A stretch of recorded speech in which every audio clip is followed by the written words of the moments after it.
What's good, Pistons fans? Welcome back to the channel. On today's episode of Pistons Jack Chats, we were joined by none other than FanDuel Sports sideline reporter and host Natalie Kerwin. Really fun episode. We chatted through Natalie's journey to covering the Pistons and her journey in the media. We also went through the Pistons season that has just gone and all the amazing stories that came with that. And we touched on the Pistons off season as well. So really exciting episode. Hope you enjoy.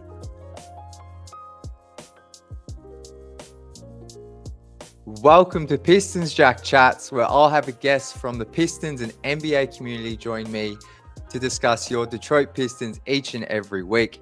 Before we get started, if you haven't already, I'd be super grateful if you could like, subscribe, and drop a comment below. Just helps keep the channel growing. But let's get to it. Today, we have a very, very special guest joining the show, FanDuel Sports sideline reporter and host, Natalie Kerwin. Natalie, how are we doing?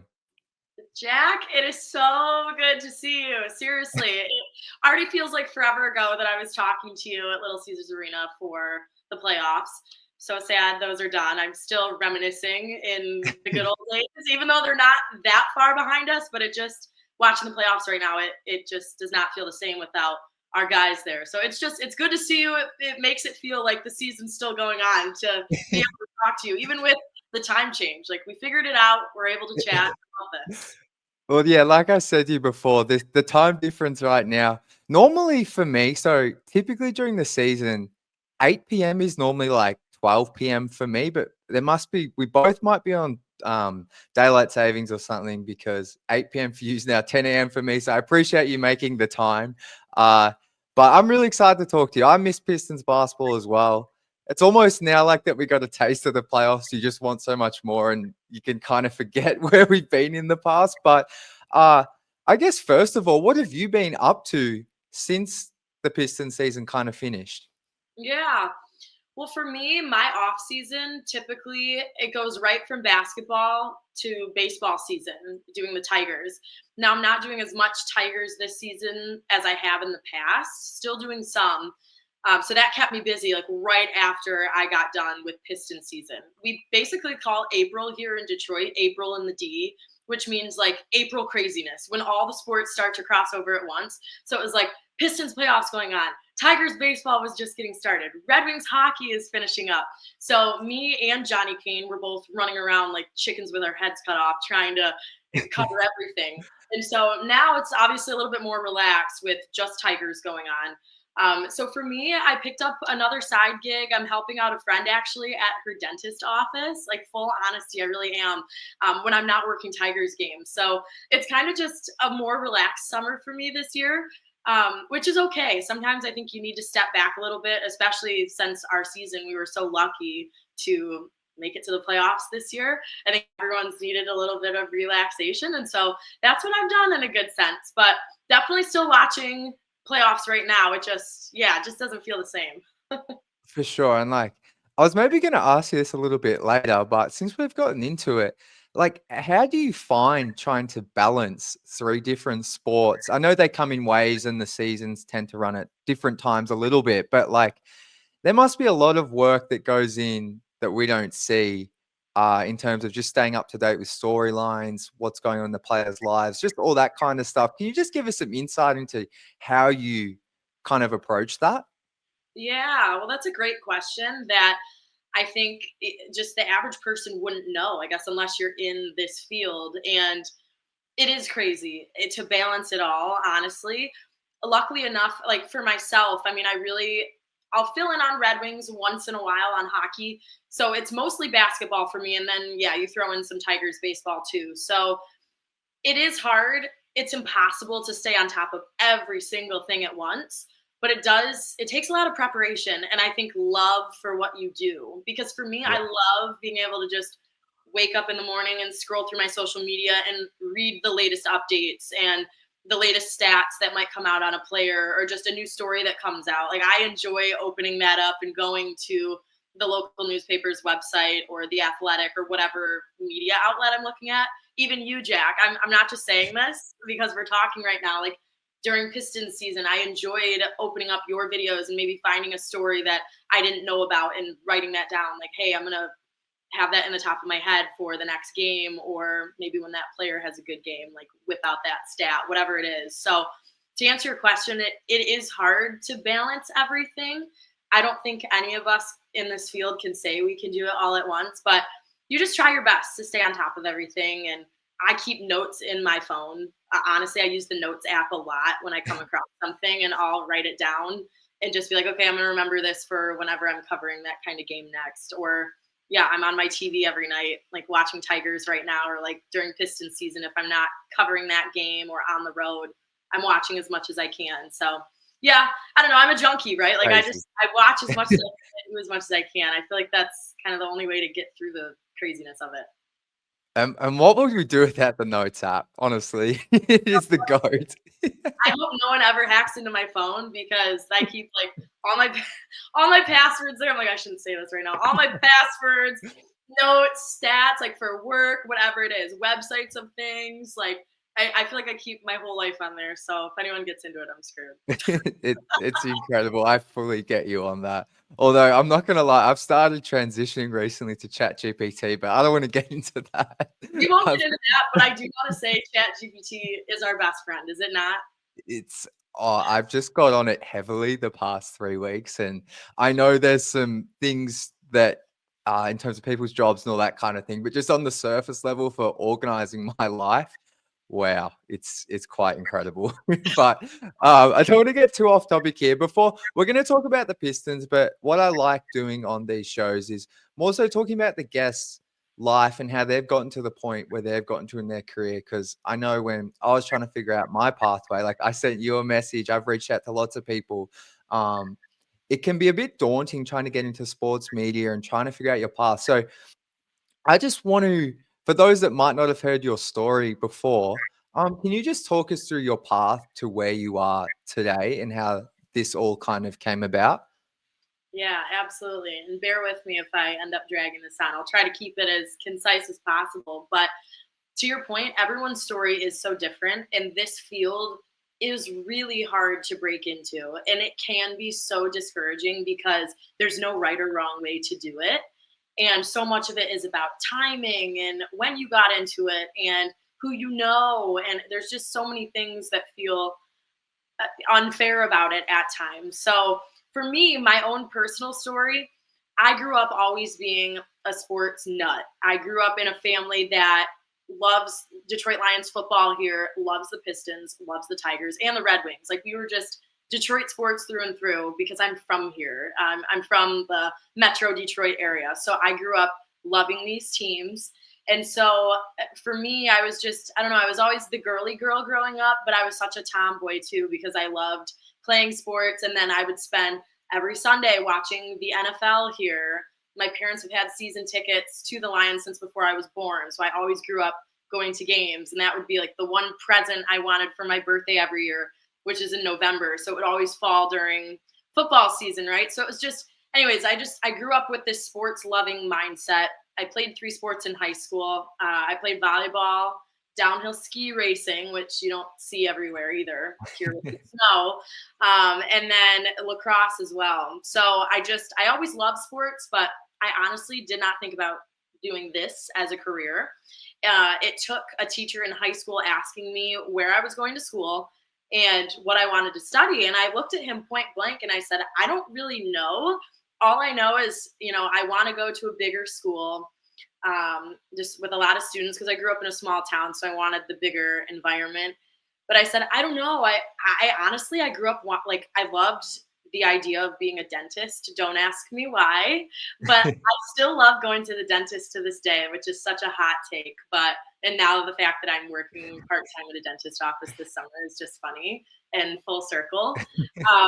But Really I don't know. is. My English teacher was like, "Hey, like, what are you going to study?"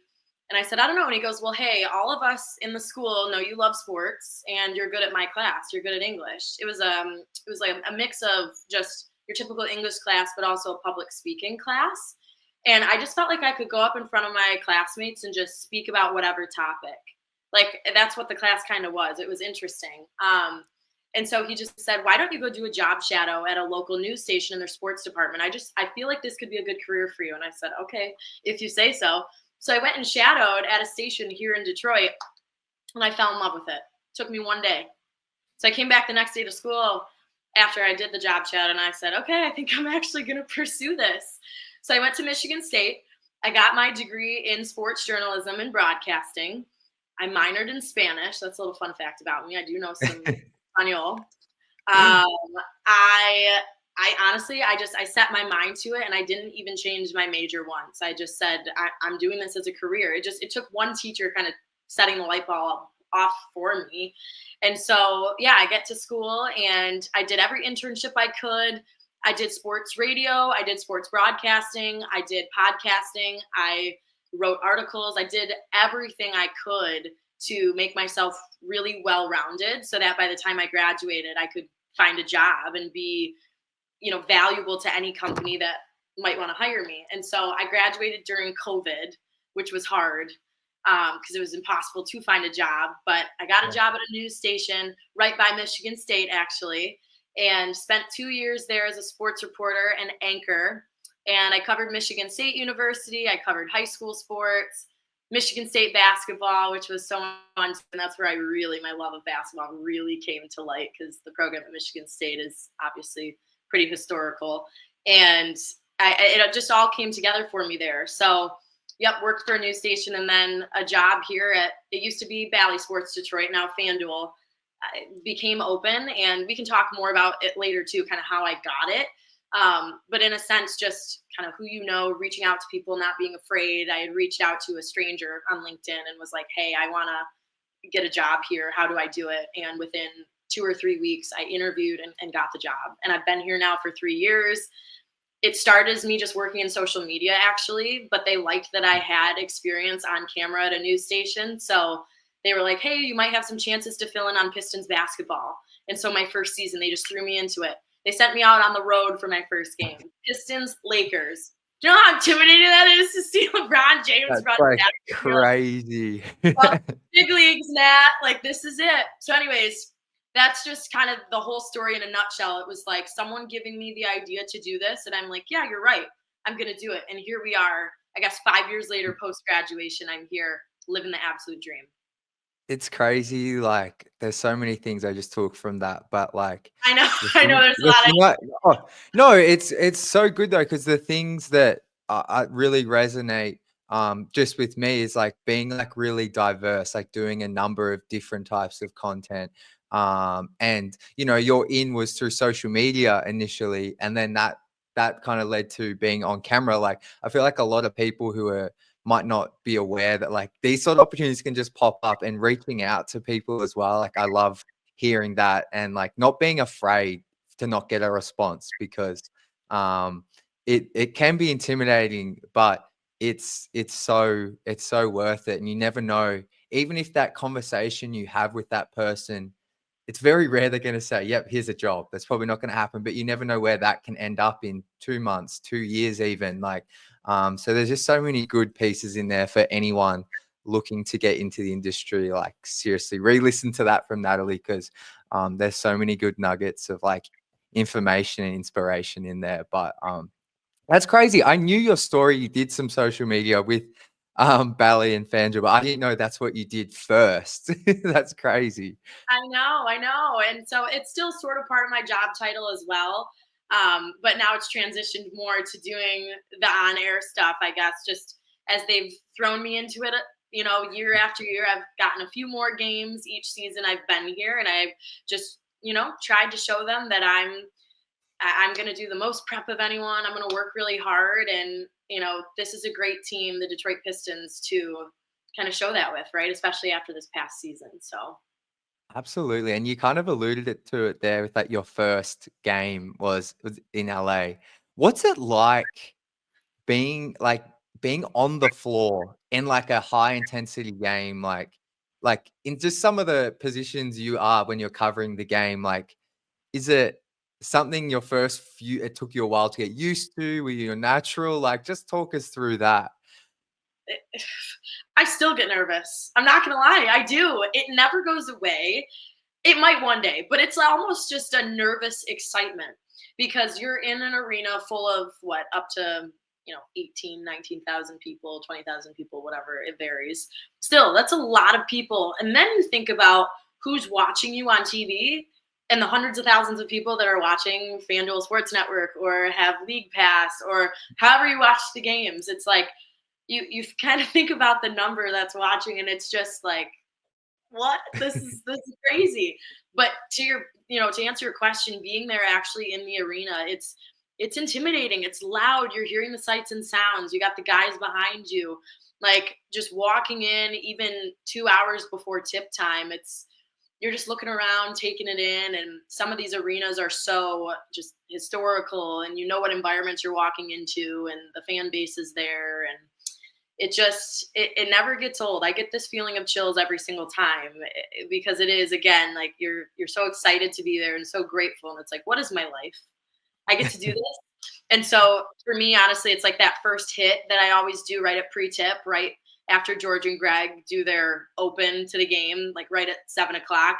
They'll come to me at like 7:07, 7:08, and I give kind of my first big story. And for me, that's where the most nerves kick in, because it's like, hey, this is when people are first tuning in. They might tune out halfway through the game. I hope they don't. But like they're always watching that first part. So I think for me, it's like, hey, let's do this. It's go time. It's like kind of that nervous energy that you just channel. And there's no better feeling. I'm sure you could feel it when you were here too. Like a playoff environment's a whole different story, but still, it's crazy. unbelievable.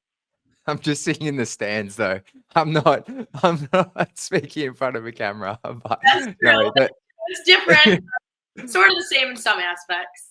I did still though, like even after like during those playoff games, like I did still just because obviously I was devastated with all the home game results because they're all so close. But like a couple of minutes after that, I just had to remind myself how incredible it is just to be here. But like I can definitely understand how you would definitely get nervous. And like you said, it's good to be nervous. I feel like it means you care a lot and you're anxious in a good way. But it just must be crazy. Must be crazy. But this is a bit of an overall question, but is there a moment that sticks out covering the Pistons? Whether it's interviewing someone or anything right now, is there a really memorable moment that just jumps out in your time covering the Pistons? Yeah, I think I have two. So I've been here 3 seasons total. And I think the first memory, just the overall glaring memory, is really just this season, which I know might be the obvious answer, but I think the playoff run specifically, I've never seen this city, this fan base so excited. And the environment inside Little Caesars Arena was just nothing I've ever felt before, truly. And because I've covered the Tigers as well, they went on a playoff run last season, and that was incredible too. So I think just being able to cover a postseason is a feeling that you can't really describe, because not only the fans are making it loud and hyping it up, but just the team knows it. There's so much on the line. I think being a part of that, I feel so blessed that I got to help cover it. And like, hey, you saw that first home game when we were up in the concourse, when I had everyone meet us outside of the team store. I've never seen so many of us like congregate into one spot. I was like, this is a mosh pit, but I'm okay getting attacked right now. Like, this is worth it. It was amazing. And so for me, that's been a huge memorable moment. And then the second one that comes to mind, it's not necessarily a happy moment, but I think last season, so not this past season, but last season, it obviously was really, really tough for this organization. But I think breaking that 28-game losing streak that the team was on, it was like they were waiting and waiting and waiting for so long. And for me, like being a broadcaster with the team, it was just so hard to see the guys handle those emotions and go into each game not knowing, like, is this the one where we break it yet? And so when they get to that 28th game, I think it was the end of December of that year, I happened to be the reporter on that game. And I'm like, I think they're going to do it. It was against Toronto. I'm like, they're going to do it. They're going to do it. And they did it. And I just remember looking over at the bench and just seeing this sigh of relief. And even for me, I interviewed Jalen Duren post-game. And I just remember, I'm like, Natalie, you got to keep your emotions in check, because I was just so relieved for them too, because you're on the ride with them, and you can understand that as a fan. We're right there with these guys, and we can see just how, it just this is a huge part of their story, I guess, going forward. Maybe not a happy one, but it's, I guess, a memory I'll always have is just knowing how hard they were working to break that, and they finally did. And it was like they could get that monkey off their back. So that was memorable to me just because I knew it was a huge sigh of relief for those guys at that point. But back to the happy moment, I guess. The playoffs is probably the best thing. But I think as well, just back to the losing streak, because I think it is important. And like you said, it's a massive part of their story. I'm not sure if a lot of people realize this, but am I correct in saying like when you travel on the road, you're on the team plane? Is that Yeah. correct? Like you're around. I know you might not sit next to the players on the plane, but you are like traveling with them. Like you are staying either in the same hotel or near them. You're at shoot rounds. Like in that losing streak, you guys are around the team a lot. So seeing you would like, I felt it as a fan, and I'm all the way over here in Australia during that losing streak. Like I was going through it, but you're literally there seeing these players all the time. So I can see why that losing streak sticks out even more for someone like yourself. Yeah, well, to your point, so we do. I mean, that's also a beautiful part of the career, I guess, being kind of a beat reporter with the team is that, yeah, we're traveling on the exact same plane. They're sitting at the front, we're in the back, but we still get a sense of everything that's going on and being said. And we stay in the same hotels. We eat with them in the mornings and at lunch. Like sometimes we're sitting at the same tables as them at breakfast, and you get to have those conversations, which is amazing because a lot of times that's how I just get to know them as people and build that trust with these guys. And it's such an awesome group. And it's not just players, it's coaches, it's training staff, it's everybody. And so, yeah, like during that losing streak, during that tough season, we were just right there with them. You could feel just the sadness and the emptiness and how are we going to get out of this? You'd hear those conversations. And so it's like you feel like you're honestly a part of the team when you're in that close proximity with them. And so it's a blessing and a curse, I think, you feel the highs with them, but you also feel the lows. So having that access, it is a good thing though, all the way around, because you get to understand who these guys really are. No, absolutely. And I mean, I don't know any of the players that well, but just getting to know a couple of them over like during this season, like they're all, yeah. Sometimes I can't believe I'm like 9 years older than some of these guys. Like, there's some of them have like 3 kids, a kid, like they're like off the court, like yeah, they're just such nice, genuine guys that are like it's crazy. I can't believe how young some of them are. And no, I know I have to remind myself. I'm like, wait, so and so is only 20. Like Yeah, they're right. Like I'm 26, and like I feel like most of the guys on this roster are younger than me. I mean, maybe yeah. besides the vets. Like they're all. I'm like, how am I like your older sister? You do have to remind yourself. It's like these guys they're so young, but they're grown men out there. Like Jalen he's what, 21, It's 22. crazy. Yeah, something like that. I'm like, what? That you don't play like that out there. That tiny story. But my first time I came to Detroit, I was doing, I think it was before the Nuggets game on that 8-game winning streak or something, and I was in the tunnel or whatever where the players enter. And I was doing something with Stu, but obviously while we're waiting for him to come, I saw some of the other players come in, and JD came up and he's like, "Yo, Pistons Jack," pulls me in, daps me up, and I'm serious, my head just went straight into the side of his shoulder because he was so much taller than me. And I was like, "Oh man," like I was like, "How is this guy like so much younger than me? It's crazy." But yeah, Yeah, I don't understand his genetics. Like honestly, he's I crazy. know. I know all those guys. It's crazy. Basketball players are just a different breed. I swear they are.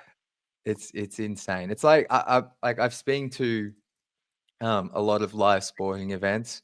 Going to my first NBA game, which was a while ago now, like especially when you're able to like sit close, it's just insane the type of athletes they are and how quick they move. Like it's just on another level to me. But moving on, we kind of talked about this season. Just what's your like, I guess maybe let's go back all the way back to October. What were your expectations for this team? You don't have to say a win-loss, but what were you expecting? And then just to see what happened. Um, just talk us through, yeah, your view of the season. Yeah, I think I still can't believe what happened. Truly, to go from 14 wins to 44. I don't think any of us, I mean, none of us had that on our bingo cards. Fans didn't. I don't think the media necessarily did either. Because when you have a brand new regime coming in, new players, you don't know how it's gonna go. You don't know how everyone's going to mesh. And we knew the team needed some veterans. There was obviously going to be a coaching change, new, leadership, from the top down. So Trajan Langdon, JB Bickerstaff coming in. We knew their histories and how great they were in their previous roles, but you just don't know when there's a new change. You just don't know how things are going to go. And so I think people were predicting 20-something wins. I mean, I guess I'm not going to throw a number out there because I mean, probably something along those lines. I mean, when you have 14 from the year before, you don't think it's going to be some glorious season because you just truly don't know. But this team, it was just like from the start, I just remember coming in and we had a really tough schedule at the beginning. I think 3 of the 4, I think we had Pacers, Heat, Bucks, Avs, or I can't even remember. It was just seems like that. Like, hey, this season might not start the right way, and we lost those first 4 games.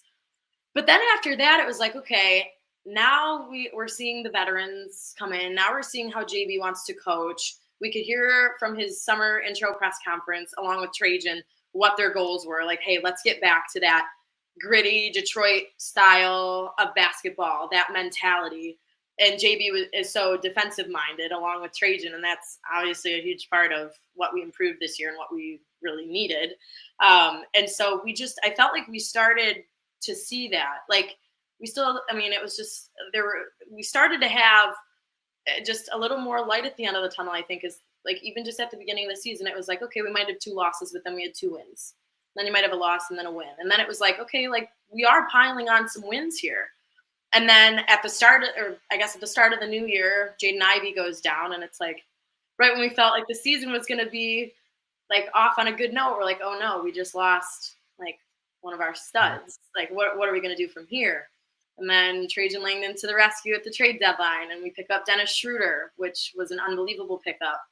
And then I think it was right before All-Star break and right after we won 8 in a row. I'm just picturing the Jalen Duren meme right now into the camera. 8 in a row.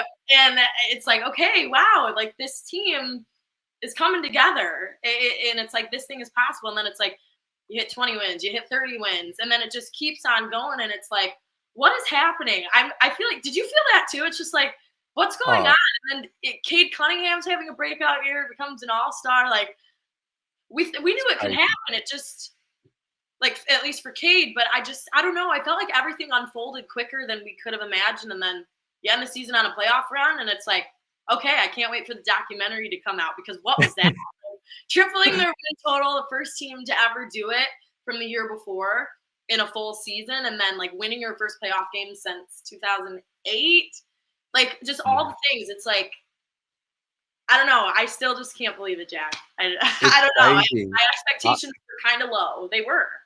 Yeah, and as you were just talking through the start of the season there and before the new year, and you said they'd have 2 or 3 losses and they'd win 2, it just made me remember that West Coast trip between, I think it was between Christmas and New Year's, or maybe it was over Christmas, when they won that 3rd game in a row against the Kings and Ivy hit that ridiculous.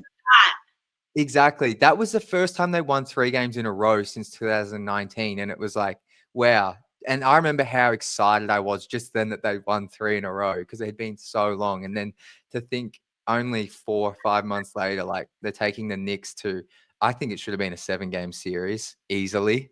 No.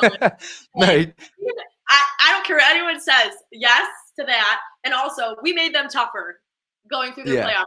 I'm telling you what, we gave them. It's funny. A quick side note, and I'm going to get back to you. This past weekend, I was in Nashville, Tennessee, just on a trip with my friend, watching Knicks Pacers, and a guy next to me was wearing a Knicks shirt, and I was like, hey, I'm from Detroit. And he was like, dude, you guys gave us a tough run. Mad respect. I'm a Pistons fan now. I just had to say that, because I think we were building the fan base everywhere. I thought it was crazy already with you in Australia, which it still is.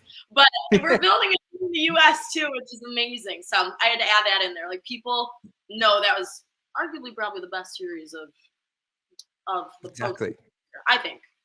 It was an incredible series, and like I feel like the Pistons became a lot of people's second favorite team in the NBA this season because, like you said, the story was just incredible. Like tripling their win total is not it's never been done before in an 82 game season. I think someone might have done it. Anyway, like but it's a crazy season. In a shortened season. Yeah, or they lost a smaller amount of games in a shortened season, something like that. So, Yeah, but yeah. um, it's just incredible. And I guess what I want to ask you about going back to training camp and getting to know the new roster, could you immediately tell, or were there early signs with this group that, oh, the culture here, and I know JB is a big part of this as well, and even Trajan, but the culture and the vibe here is like something I'm sure you probably hadn't seen in your 3 years. But was there, early signs there? That's a really good question, and one that I haven't really thought about.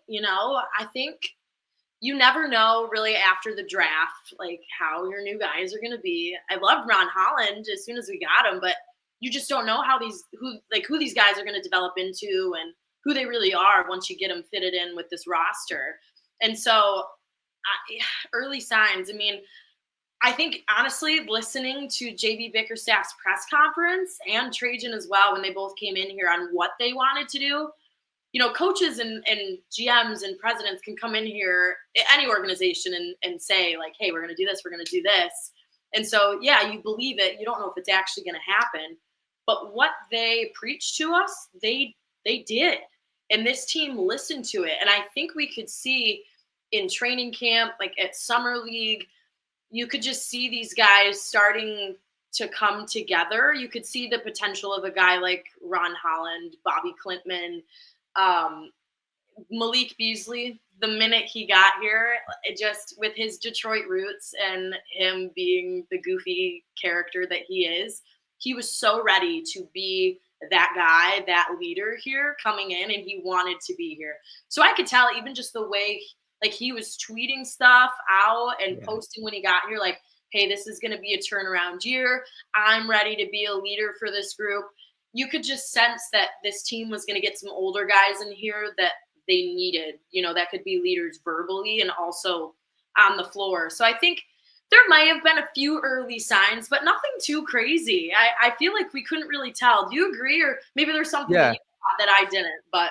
No, I agree with everything you said, like, especially at that. I think JB said in his presser, come February or March, you'll know what Detroit basketball is, or I'm quoting him wrong there, but that was the key line. And I'm not going to lie, it has nothing to do with JB or even Trajan, but I was just skeptical because, what we're being, since I've been a fan since 2012, like there's really been much success. And like you said, a lot of the time, these new hires, I'm not attacking any of the previous front office or coaches, but they come in and then they say these lines.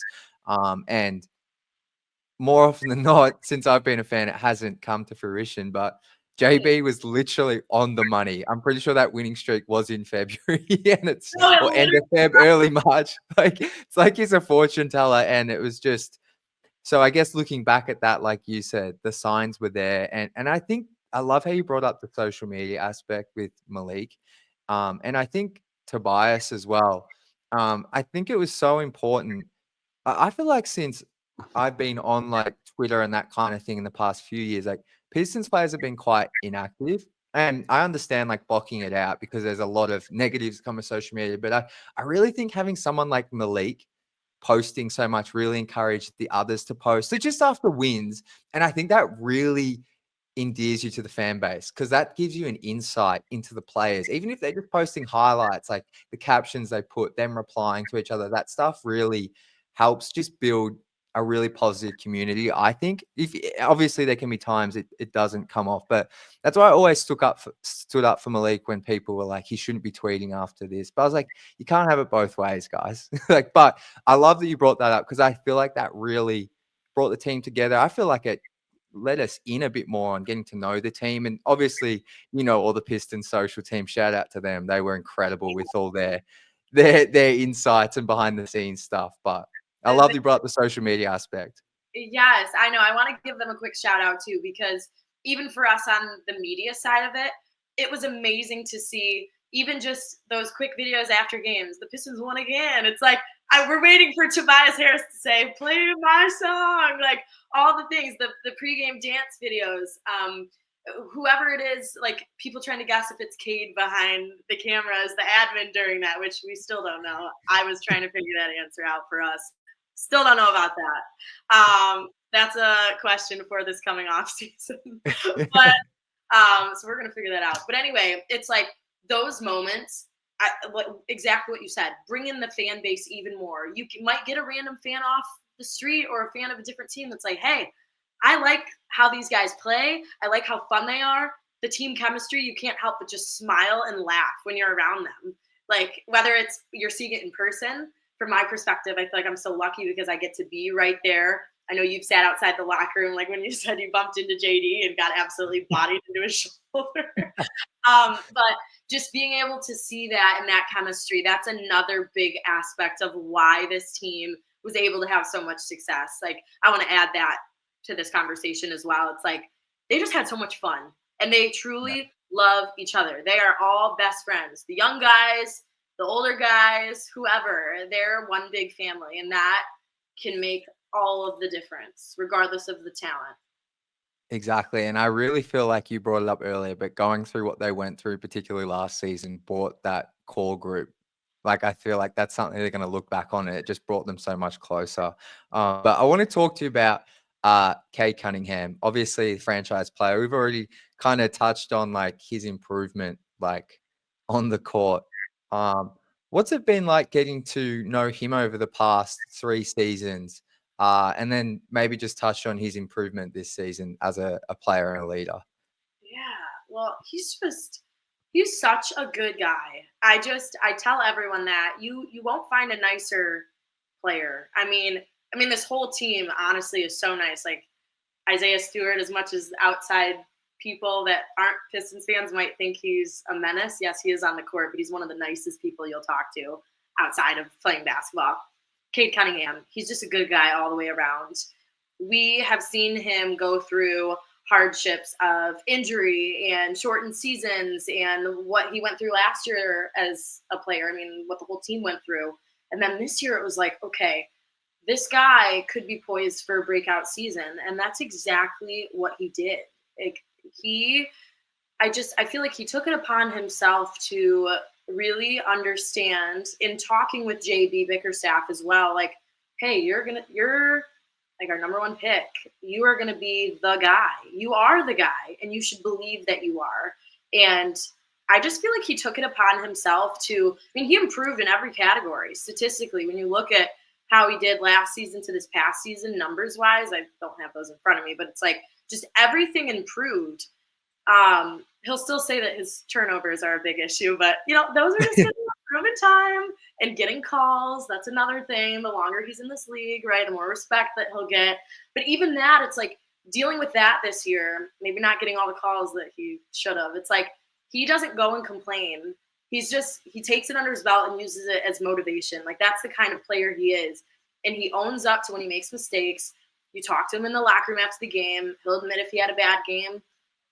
But even when you talk to him about having a good game, he's like, yeah, but like the team did good. That's what we should focus on. And it's like, that's an unselfish guy right there.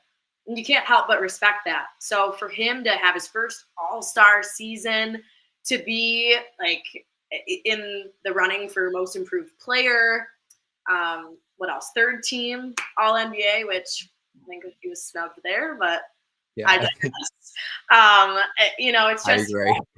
I know. I'm like, I know you're right with me there, as the rest of this fan base.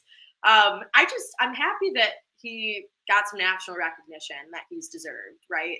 Everyone's talked about him in certain ways, but they're like, oh, he's just not in the right place. It's like, no, just give him time. He hasn't always had the cards dealt the right way. And now that this team is put together the right way and he was not injured, it's like you could see who he could become with more spacing this year and just a guy like Dennis Schroeder coming in. And when he had J.I. the first half of the season, I mean, it just it started to work. So I'm really happy for him because he deserves it. He's so humble. And I've always been a fan of his, even coming out of college. I was so happy the Pistons were able to grab him because he's a special player, and I just can't wait to see what he does coming into next year. I know he's super fired up, and heck, we're fired up to see what he does too. He's just going to keep getting better. It's crazy. Having him in a Pistons uniform gives me hope that I've never experienced. So as long as he's on the team, I'm like, I'm good. And I'll be honest, like what he did this season, all the accolades you just listed, like I honestly thought the version of Cade we saw this season was still like 2 or 3 years away. And maybe I think like a lot of people thought he was capable of this right now, but for some reason I just thought maybe it's just another season or two away. But what he did this year, I was like, oh wow. Like we've literally got I knew he was gonna always be an all-star. I never thought he was like a bust or anything like Yeah. that. But I just wasn't sure if he could push to like that top 10, like serious, like championship number one guy. And it's like, no, he can be that. Like Right. that's and he's always had all the intangibles, like in terms of being a leader, like you said. Like he's probably the one that sticks out the most where I'm like, wait, you're 22, 23. You don't sound like it. But yeah, it's just having him on the team. I know every Pistons fan and anyone who covers the team feels like this, but I feel very fortunate that we got the number one pick that season. I know. Hey, you know what? Cade Parker Cunningham. I'm gonna say I love that became a thing this year too. I don't know if it's Johnny who started that because he had the one call. He was like Cade Parker Cunningham, and then everyone just started rolling with it. I'm like, yes, should be calling this man by his middle name. Shout out to Johnny. My favorite call, I'm hoping to get him on the show soon, but my favorite call from him was I'm not even going to try and do it, but his call of Ivy's 4-point play in Sacramento is still like, gives me chills. I love it. I immediately texted him. I was watching from home, and I'm like, I just got immediate chills. Oh my gosh. Even after the game, like Ivy not being able to catch his breath and just the whole moment, it was like, this is what we're living for. Like this, I don't know. Maybe it was that for me that kind of set it all up. Like, no, this is gonna be a good season. Like maybe it was for me. That road trip, I think that was when I was like, oh wait, where like playoffs are actually could be a real thing. That was something. It's like the team as well. They gelled. I know they had good chemistry now, but that was like where they got. I feel like their true belief in like how far they could go this season. Because they beat like the Suns and KD, the Lakers, LeBron AD, then a crazy game in Sacramento. It was really impressive. Seriously, all of it. It just is amazing. Is there another player?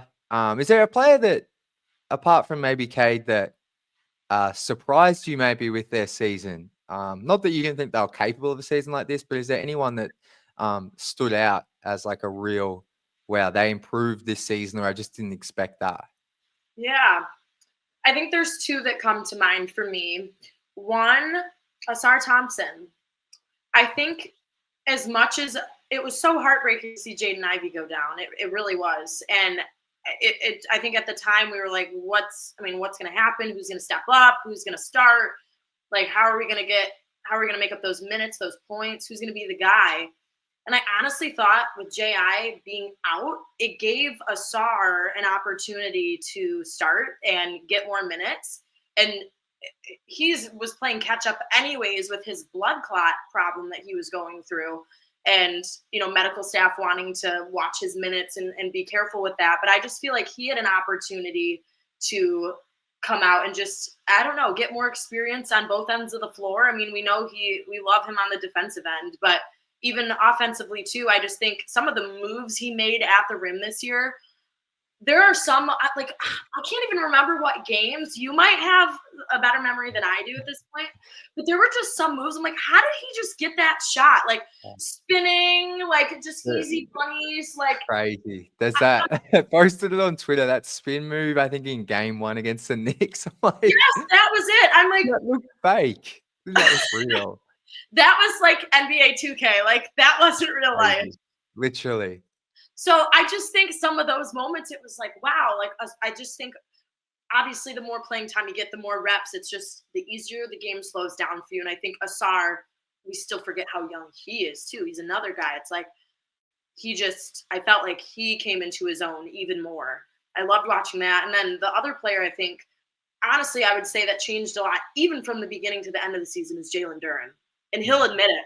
There's some quote he had that we asked him, I think it was post game, just at some point in the first half of the season, he said, I'm probably going to botch this, but it was something like, no, like the way I'm playing on offense, even defensively too, he was just like, I'm playing, I think he said dog shit. I think that's Yeah, what he he said. said, like, I remember it. Yeah.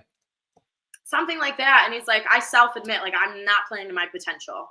And it was like, as soon as he said that, each game I just felt like it was a slow build, but it just started to get better and better. And you just started to see his numbers improve. And I just felt like he was getting better on both ends of the floor. It was like an emphasis for him to become a more well-rounded guy and not just be like a defensive anchor for the team and be part of the dog pound, but also be able to get his own. And like we could see he was Cade's favorite lab partner. And like he got more involved and more comfortable, I think.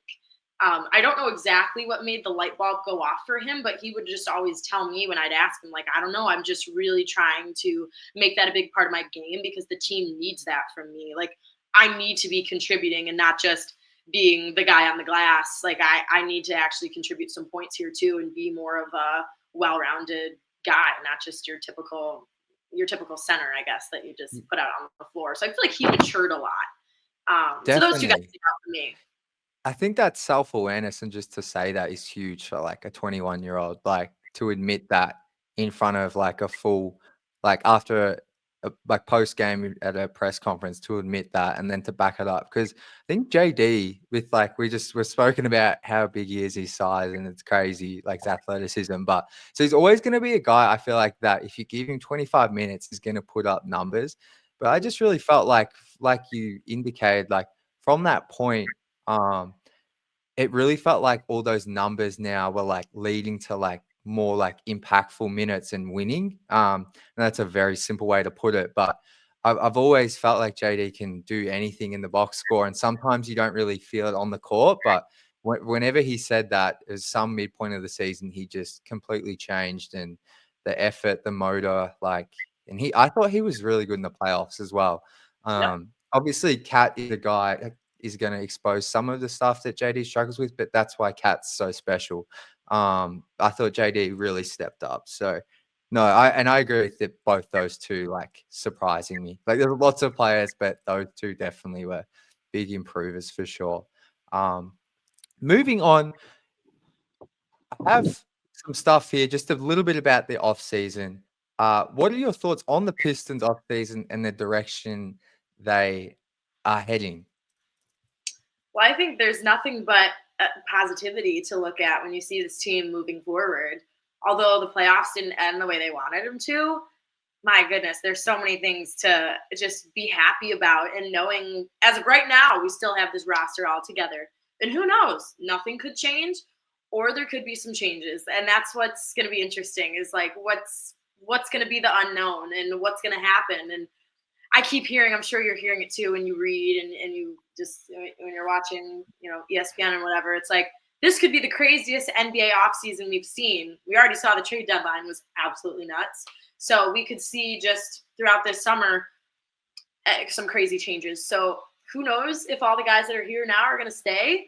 It works, though, with what's here, making it to the playoffs. You might need, though, obviously another key piece to add to the level that Cade is at.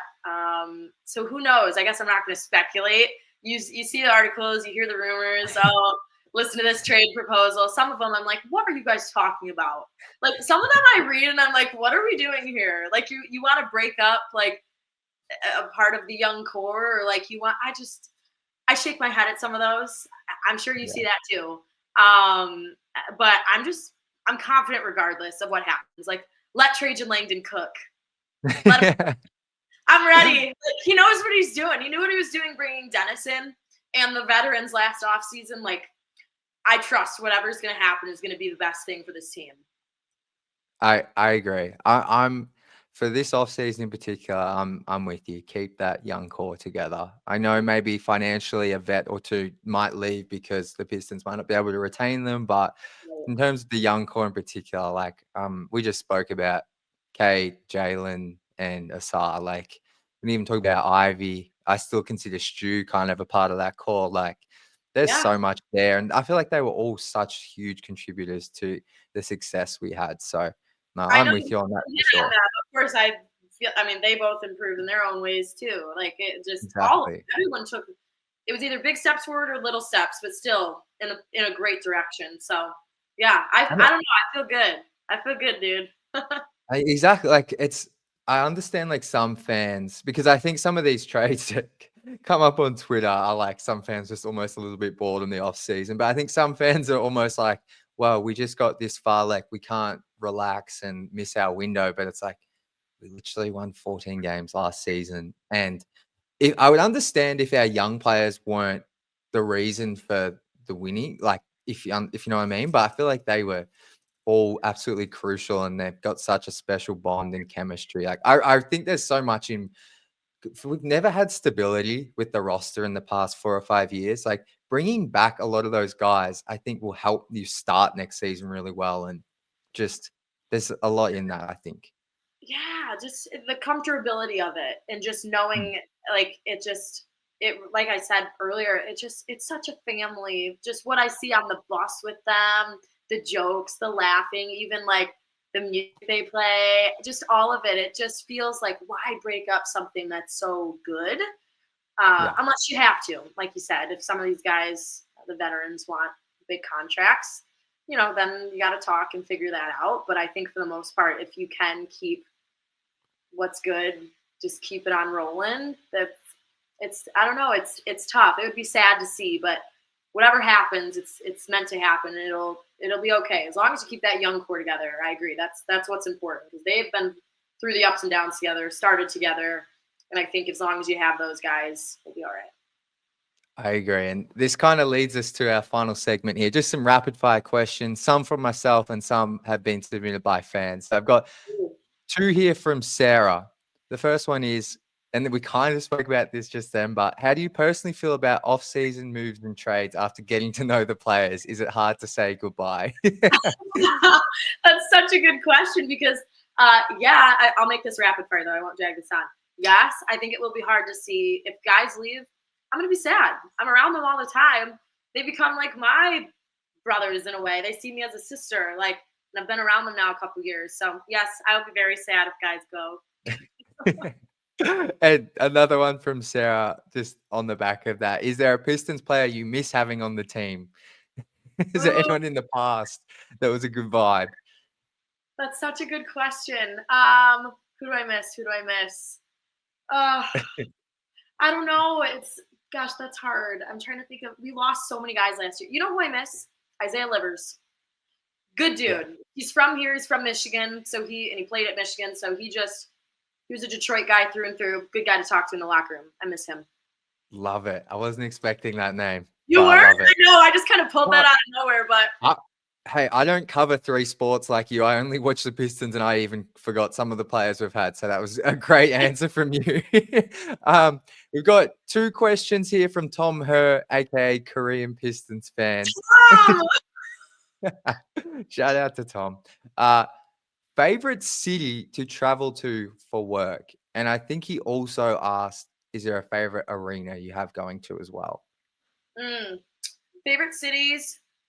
I would say I love Toronto and I love New York. Favorite arena? The Garden is iconic. I also don't sleep on TD Garden in Boston. I think that's a Yeah. good one too. I would say, and then I bucket list arena. I can't wait to check out where the Clippers play. I hear that's Uh, literally incredible. I've seen some. Yeah, that looks crazy.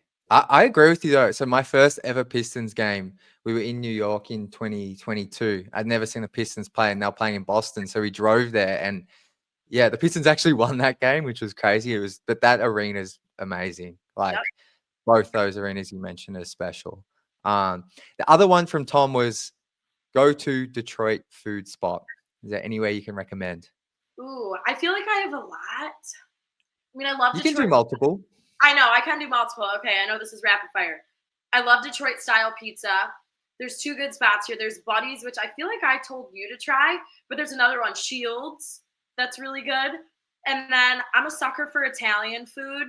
Love Italian food. So there's a place actually nearby where I'm at in Detroit called Mad Nice. That's really good.